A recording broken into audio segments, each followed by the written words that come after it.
De manera que Salomón cubrió de oro puro la casa por dentro y cerró la entrada del santuario con cadenas de oro y lo cubrió de oro.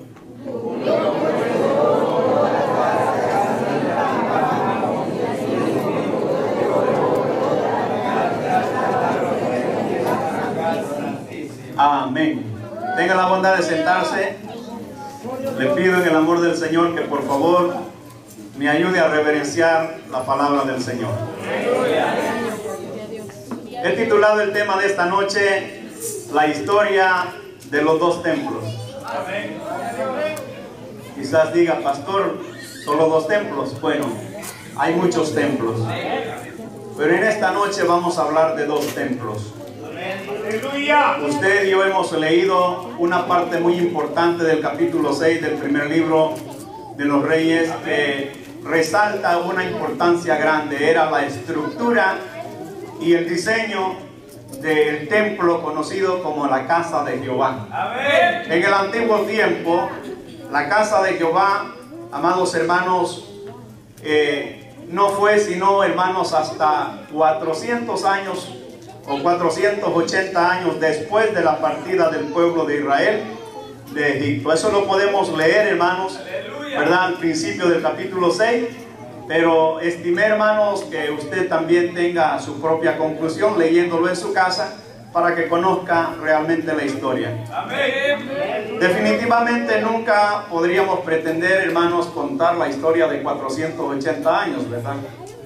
Pero le voy a parafrasear una de las cosas que sucedieron.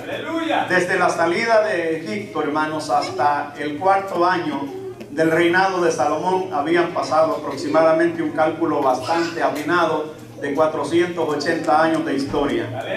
Los primeros 40 años, hermanos, le correspondieron a Moisés, hermanos, trabajando en el desierto con el pueblo, de los cuales solamente le sobrevivieron dos hombres, Josué y Caleb.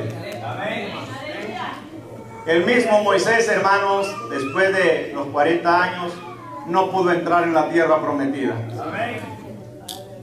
Pero Dios le mostró su misericordia, porque aquel pueblo que salió de Egipto, hermanos, batallando bastante con una maleta en el lomo y arrastrando sus niños, se les permitió hacer tiendas y campamentos en el desierto, a tal grado que Dios vio la gran necesidad y les diseñó. Él fue el arquitecto perfecto del tabernáculo, la tienda de reunión, donde el pueblo, hermanos, verdad, estoy hablando del pueblo consagrado, no de los rebeldes, hermanos, buscaba la presencia del Señor. Porque vamos a hablar la verdad, hermanos, que no todos andaban santificados, porque había un montón de revoltosos en el pueblo.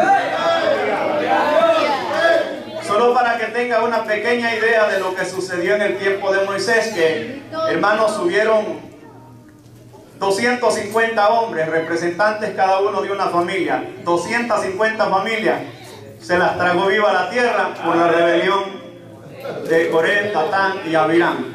Algunos han leído esa historia. ¿Cuántos hubiéramos querido ser parte de esas familias? Dios nos libre, ¿verdad? Pero mire cómo nos tiene el Señor aquí, muy agradecidos. Más adelante, hermanos, aparece el siervo Josué, al cual Dios le dijo: así como estuve con mi siervo Moisés, estaré contigo, no te dejaré ni te desampararé. Y le regaló, hermanos, un aproximado de 20 años de trabajo, 19 años, hermanos, trabajando ya, hermanos, repartiendo la tierra prometida. A eso le añadimos, hermanos, amados hermanos, otros 40 años, o más bien en el periodo de los jueces, transcurrieron casi 300 años, 299 años, hermanos, que los jueces gobernaron a Israel, hermanos, y siempre, hermanos, habían problemas y problemas y problemas y problemas y problemas. Aleluya. Gloria a Jesús. Bendito Dios, aleluya. Hermanos, con el tiempo de los jueces, hermanos, apareció también, hermanos, Elí, con 40 años trabajando con el pueblo. Después lo sucedió Samuel, el profeta, el gran profeta, sacerdote, hermanos, y hermanos, otros 40 años. El número 40 en la Biblia encierra muchas verdades y misterios que, hermanos, aunque nos extendiéramos esta noche para querer explicarlo, no lo lograríamos, menos alcanzaríamos a profundizarnos. Pero a Samuel le sucedió, hermanos, Saúl, hermanos, trabajó otros 40 años, hermanos, hasta que le entregó el cetro, o más bien Dios le quitó el cetro a Saúl y se lo entregó a David, quien, hermanos, gobernó 40 años también al pueblo. ¡Gloria a Dios! Y cada 40 años, cada 19 años, cada 299 años, hermanos, el pueblo vivió en problemas, en problemas, en problemas y en problemas. Dirá usted, pastor, no hubo quien se le alumbrara el cerebro de querer levantar un santuario, un templo. Bueno, sí, muchos querían, pero Dios no lo permitió. Incluso el gran célebre rey David, un hombre el cual recibió la condecoración de Dios como el dulce cantor de Israel, el actor, hermanos, de la mayoría del libro de los Salmos, un hombre con tanta unción, hermanos, que ni todos juntos nosotros recogeríamos solo la unción, hermanos, de David, que con simplemente tocar la lira espantaba a los demonios. Oiga, no necesitaba reprenderlo. Nosotros brincamos encima del demonio, lo reprendemos, lo echamos fuera y el demonio ahí está riéndose de nosotros. Y David solo tocaba el arpa, hermano, y los demonios salían huyendo. Y es para el Señor de este, yo no le estoy pidiendo aplauso. Le estoy parafraseando que Dios, hermanos, habiendo resuelto que David no era candidato para erigir un templo, le dio la oportunidad a Salomón, y en el 4º año del reinado de Salomón, hermanos, se edificó o se comenzó a edificar el templo, ¡aleluya!, la casa de Jehová. Y dice la Biblia, si usted lee ese capítulo hermoso del capítulo 6 del primer libro de Reyes, dice que en 7 años fue edificado el templo. Pero una de las cosas que nos llama a los lectores la atención es la clase de material que usó. Nosotros, hermanos, sin menospreciar todo el sacrificio del pastor y toda la comitiva de la iglesia, hermanos, estaríamos ahorita, hermanos, en quizás en una tienda de cortinas, ¿verdad?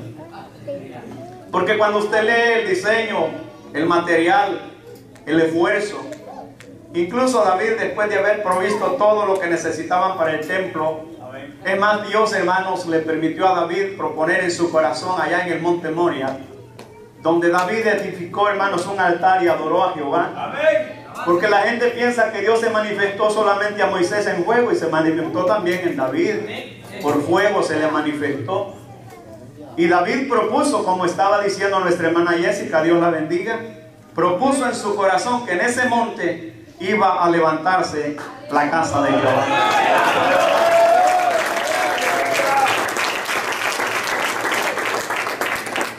Pero bien, amados hermanos, si hablamos de geografía, el monte Moria estaba, hermanos, en Jerusalén.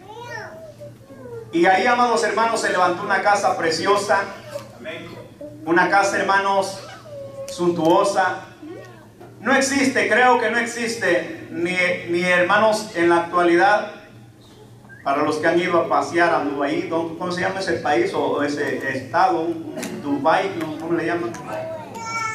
Que dicen, hermanos, que los pordioseros en la calle, los mendigos, son millonarios. Eso vienen contando los que van allá. Pero yo casi no lo creo, porque los que van siempre vienen pobres, o más pobres de los que se fueron.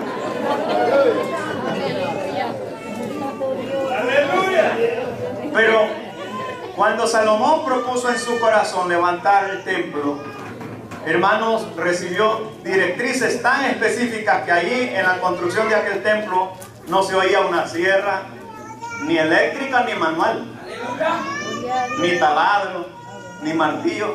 sino que, hermano, el pueblo fue tan delicado que por allá labraron todas las piedras y las trajeron. Y contento el pueblo porque tenían un templo de piedra. Y dijo Salomón: no, así no le gusta a Jehová, hay que ponerle otras cositas. Y lo forraron de madera. Cuando lo tenían forrado de madera, Dios bendiga a los hermanos, ¿verdad? Tallita, qué bonito piso, ¿verdad? Pero le falta todo lo demás. Cuando forraron todo el templo de madera, y vaya a ver qué madera, de ciprés, ¿verdad? De cedro, hermanos, acacia y todos esos materiales tan finos. Y ahora, hermano, que usted tiene que tener cuidado de tocar las paredes, porque un empujoncito puede pasar al otro lado. No le estoy, ¿verdad?, subestimando su sacrificio, su esfuerzo. Pero, hermanos, fue tanta, hermanos, la excelencia en el corazón de Salomón, que cuando habían forrado de piedra el templo, cuando habían forrado de maderas caras, hermano, el piso y las paredes, dijo: no le gusta así a Jehová el templo. Pues ya todos querían inaugurarlo, ¿eh? ¿Cuánto le dijeron al pastor Elías? Pastor, así está bien, ¿para qué tanto? ¿Para qué le va a poner losa, verdad, blanca en el piso? Así, démosle. Porque hay gente bien barata, ¿verdad? Que para Dios quieren cualquier cosa, pero vaya a verlos en su casa. Puro mármol, granito y no sé cuánta cosa. Entonces, hermanos, vamos a recoger, dijo Salomón, un poquito de oro. Pero no era para hacer un becerro, ¿verdad? No que era, porque tenía, hermanos, que techumbrar, repellar toda la casa, por dentro y por fuera, de puro oro. ¿Cómo le quedó el ojo? Hay hermanos que con un pedazo de lata mojoso que brilla, que andan en la mano y andan así, enseñándole a todo el mundo. Semejante pagano.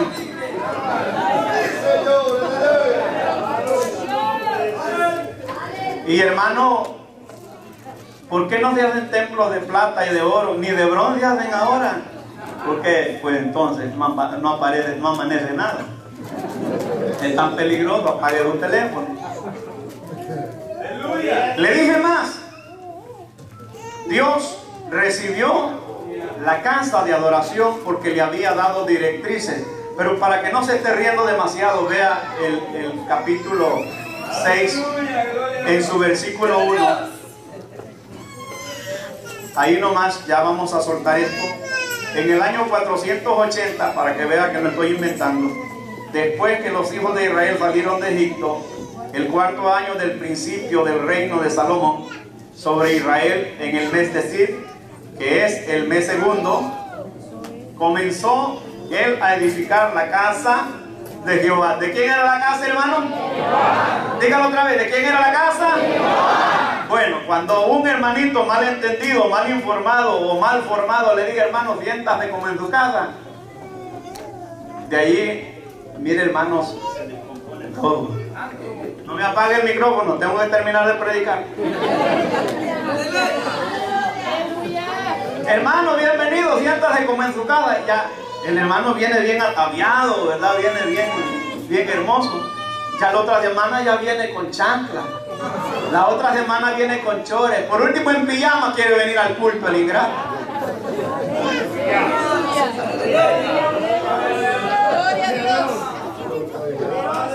¿Quién tuvo la culpa? El cabezón que no leyó la escritura y sabe que este lugar es sagrado. Este lugar ha sido y será consagrado como casa de Dios y puerta del cielo, para que usted y yo vengamos y hallemos refrigerio en este lugar. Ahora bien, para ir terminando esta parte del tema, la historia de los dos templos, le tengo que decir algo más. Usted ve en algunos lugares, no sé usted, a mí me pasa, será solo yo el curioso, pero en algunos lugares veo templos abandonados, que el rótulo ya está así, mire, 45 declinando al suelo, y apenas se ven las letras del rótulo que dice Sunday only 10 a.m. Para los hermanos, ¿verdad?, de habla hispana, quiere decir domingo solamente a las 10 de la mañana. Gloria a Dios. En otras palabras, cada 8 días vienen, o iban o van. Esta es la razón por la que se contristó el Espíritu Santo, porque no le rendían culto a Jehová. Y se murió el anciano, se murieron los ancianos, y se levantó una nueva generación, dice el libro de los Jueces, capítulo 2, versículo 6, que no conocía a Jehová ni la obra que Jehová había hecho por su pueblo. Y esos templos han quedado vacíos, hermanos. Y lo más triste de la situación es que ni lo llenan ellos ni nos lo regalan a nosotros, oigan. Pero bien, dejemos de andar de pirigüeños. Vamos a comprarlo con dinero. Ornán le dijo: mi señor, tome esa parcela, haga lo que tiene que hacer. Mire, y le dijo: no, yo no soy un aprovechado, ¿verdad? No vaya a pensar, aquí hay billetes, no piensa que solo usted tiene, aquí hay billetes. Digo, David estaba diciendo: yo no tengo nada.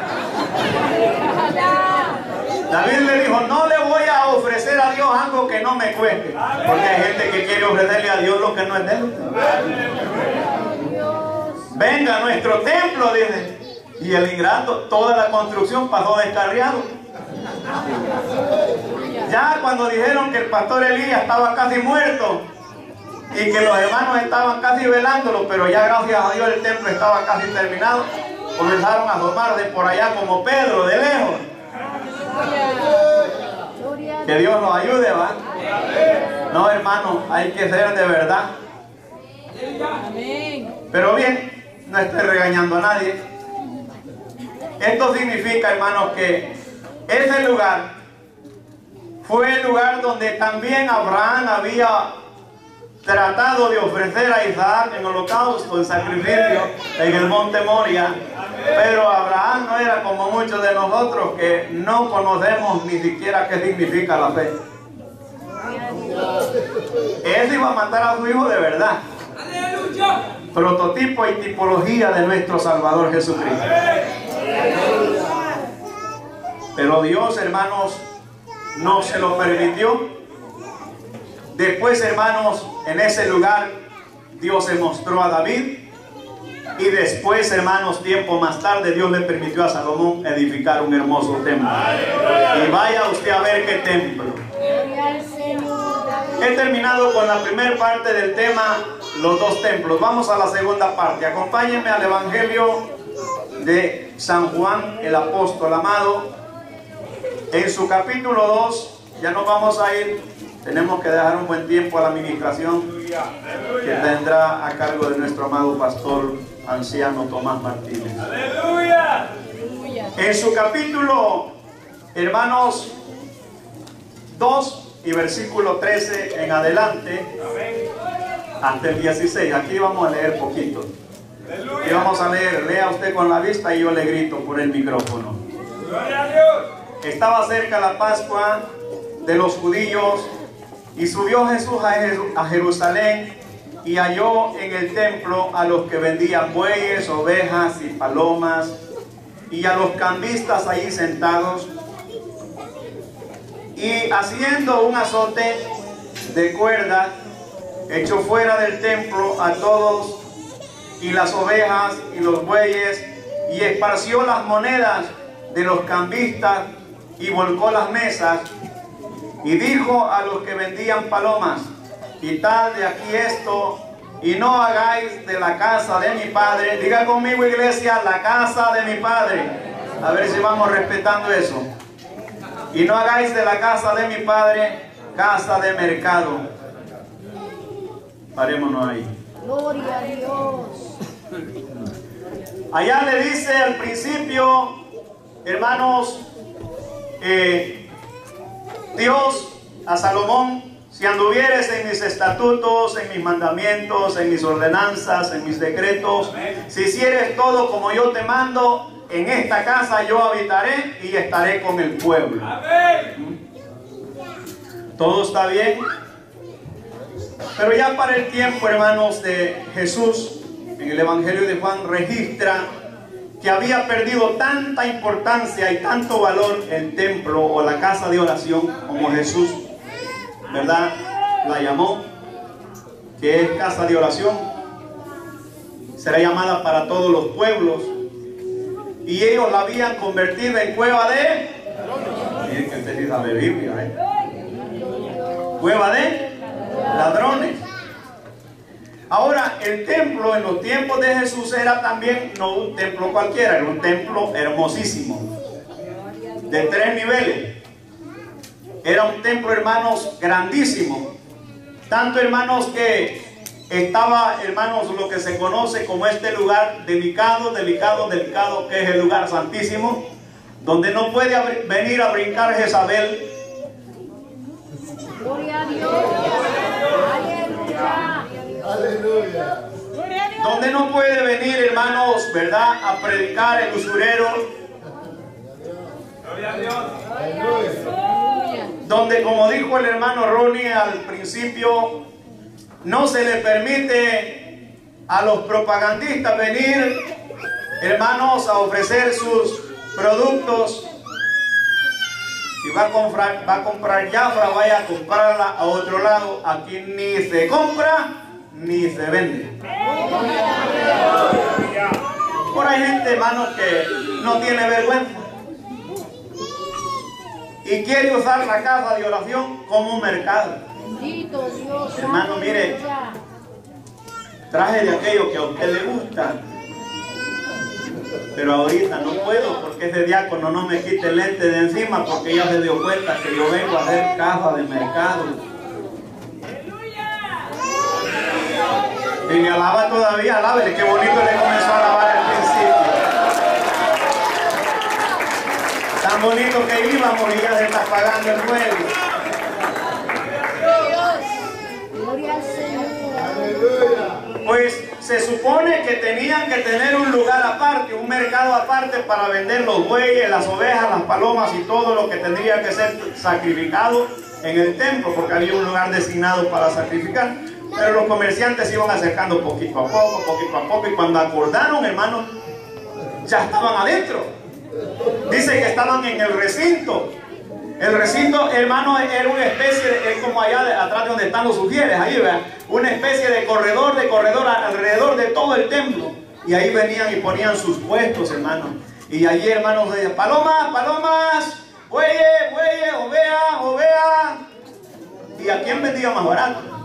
Aleluya. Jesús, indignado, llegó molesto cuando se iba a celebrar la Pascua, una ceremonia solemne. Hermanos, ¿y quién va a glorificar a Dios donde hay un montón de vacas balando, un montón de perros ladrando y un montón de chilincocos brincando? Hermano, yo no sé cómo hay gente que se siente tan cómodo en esos ambientes, Pastor Elías. Dios los libre a usted y a su congregación. Dios libre a los santos ministros de hacer del santuario de la casa de Jehová casa de mercado. Y lo más vergonzoso, amados ministros, que los mismos pastores, hijos del diablo, que no son hijos de Dios, que andan corruptos y corrompidos. Yo creo que será el último mensaje de esta calaña que vamos a predicar, pero lo vamos a decir con propiedad, que ellos son los promotores de toda esta, hermanos, sabandija. Y si los cabecillas están corrompidos, vaya a ver usted el pueblo cómo está. Que si la pirámide, que si esta cosa, si la otra. Por último, hermanos, se ha constatado que hay lugares donde ya no solamente permiten el bingo. ¿Se acuerdan del bingo que fue tan famoso allá por los años 90? El bingo social del domingo. Después se convirtió en juegos de azar y ya jugaban naipes, ya tiraban los dados. Y por último, hermano, hasta el trago se echaban en el templo los vagos hijos del diablo. Pero le tengo una buena noticia. ¿Sabe qué hizo Dios con esos malvados? Los cortó. Como me puede cortar a mí si participo en eso, como puede cortar a cualquiera de los ministros si participa en eso. Gloria al Señor. Aleluya. Pero Jesús, hermanos, había sido profetizado ese momento de la limpieza y la purificación del templo. En el capítulo 69 del libro de los Salmos, en el verso 9 dice: porque el celo de tu casa me consume. Amén. Entonces algunos hermanitos iracundos, pleitistas, buchincheros, mal convertidos, usan esa parte para decir: pero hermano, ¿por qué no me puedo hacer un berrinche yo si Jesús mire lo que hizo? Mire, le voy a dar una noticia y que sea la última vez que se la digo. Jesús es Jesús, usted no se compare con él. Mucho cuidado con andar de igualado. Bendito Dios. Aleluya. Jesús es la autoridad máxima. Entonces los vendedores habían tirado las sogas, hermanos, las pitas, los cáñamos con que llevaban amarradas las gallinas y las palomas. Y Jesús llegó. Yo no soy fanático de hermanos del drama, pero yo me he quedado perplejo al imaginarme con cuánta paciencia Jesús tomó las cuerdas y comenzó a trenzarlas y a hacer un látigo. ¿Usted sabe qué es un látigo, hermano? No era romano, ese látigo era judío. Aleluya. Y los otros, bien, gracias, palomas, bueyes, cambiando moneda, ¿verdad? Porque también era tráfico de moneda. Y Jesús, hace algunos años prediqué este tema y lo titulé: cuidado con el azote de Jesús.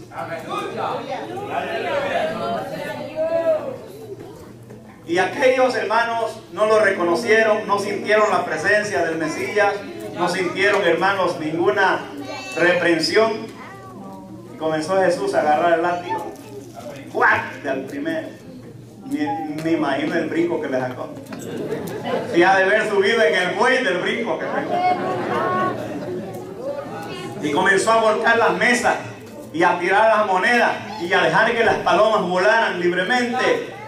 Hermanos, y le dijo: quitad esto de aquí y no hagáis de la casa de mi padre. Diga conmigo otra vez: la casa de mi padre. En el antiguo tiempo fue la casa de Jehová. Y fue Jehová el que veló por el celo de su casa. Ahora el Hijo de Jehová le dice a los perversos: quiten esto de aquí y no hagan de la casa de Jehová casa de mercado. Así es que cuando el pastor Elías, por alguna circunstancia, que el Señor reprenda al diablo, pastor, quiera montar algún evento, ¿verdad?, malicioso, dígale: acuérdese, pastor, que esta es la casa de mi padre. Acuérdese que esta es la casa de Jehová.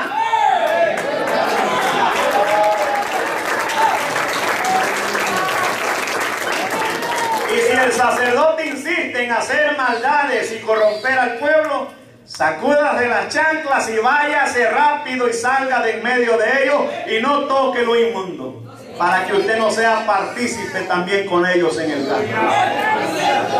Vamos a echar fuera todo ese espíritu diabólico de sentimentalismo, pastor Milton. Ay, que mire que tengo tantos años con el pobrecito pastor, ¿cómo lo voy a dejar? Mire, el pastor anda más torcido que un trépano. Gloria al Señor. Ríase de varón, si se está gozando, está gozando. Y el hermanito, la hermanita dice: no, hermano, ¿cómo lo voy a dejar? Mire, son 20 años que estoy con el hermano aquí, ¿cómo lo voy a dejar? Me da pena, me da lástima. Pues vaya, está bien. Ciego que guía ciego, ambos caerán en el hoyo.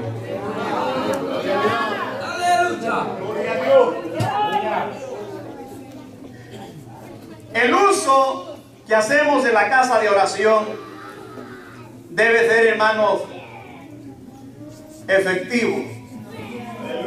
Ahora,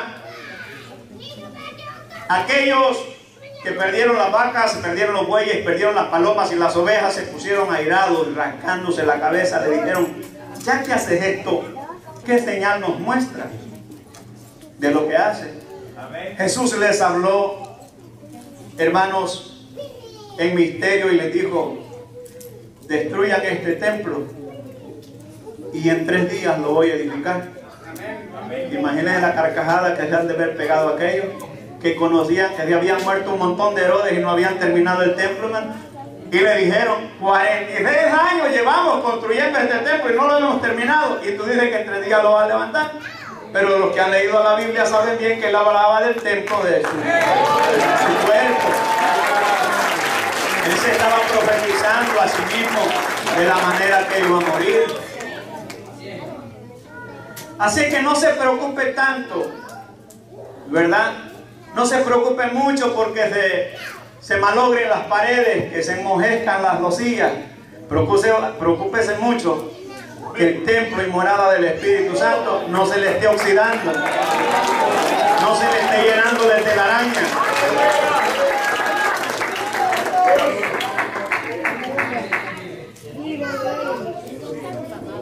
La diferencia entre el templo primero y el templo en los tiempos de Jesús es que, hermanos, el hombre que fue comisionado para hacer aquella casa de adoración, hermanos, pasó un proceso, y un proceso bien equilibrado. Un buen día, el mejor día de Salomón, pienso, yo le llamo así. Llamó Dios a Salomón y le dijo: Salomón, quiero hacer algo contigo. Escoge, pide lo que tú quieras. Yo soy Dios, puedo darte lo que tú quieras. ¿Verdad? Así le dice el Señor en esta noche a usted: pida lo que quiera. Es más, hay un coro pentecostal que ya se ha apagado en las congregaciones. Dice: Jesús está aquí, pide lo que quiera. Ya casi no se canta, pastor. Un montón de canciones que cuesta hallarle, hermano. Entonces, alabado sea el Señor. ¡Gloria a Dios! Salomón, termino con esto ahora. Salomón le dijo: Señor, hace 400 y tantos años que oigo y leo la historia de cómo el pueblo ha venido batallando por todo el desierto, y estamos aquí en Canaán y apenas nos estamos estableciendo. Le dijo: lo único que te pido es que me des sabiduría. Categóricamente está, hermanos, contabilizado en un censo y en las estadísticas que la iglesia de Jesucristo es lo menos que pide. ¡Aleluya! Piden carro, piden yate, piden mujer y no tienen ni para mantenerla.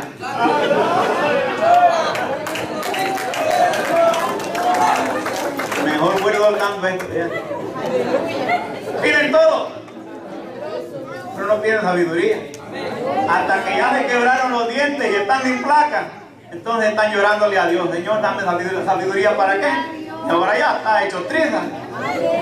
Ahora lo que tiene que pedir es misericordia. ¿Ya sabiduría para qué, pastores? Pero Salomón, que no andaba ni dormido ni mal comido,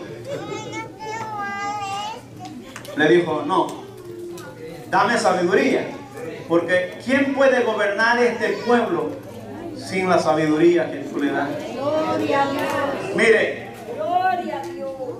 Salomón vio el fracaso de Moisés, ¿o no? Lo vio.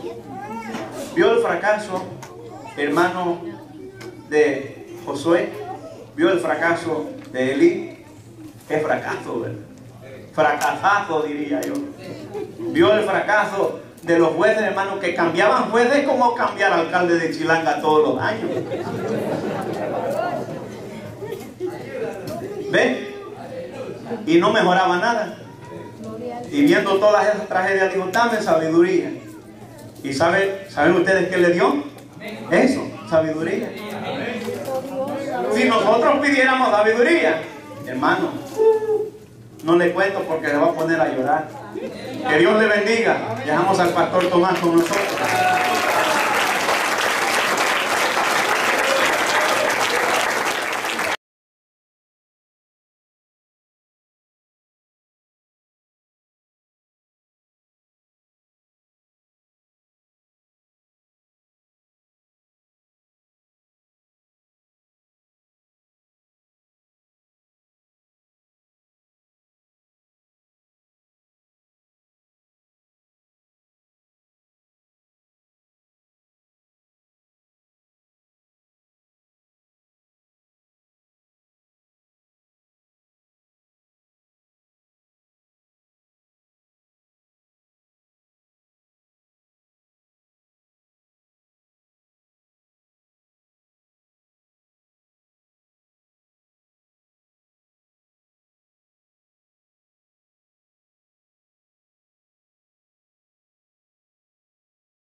22.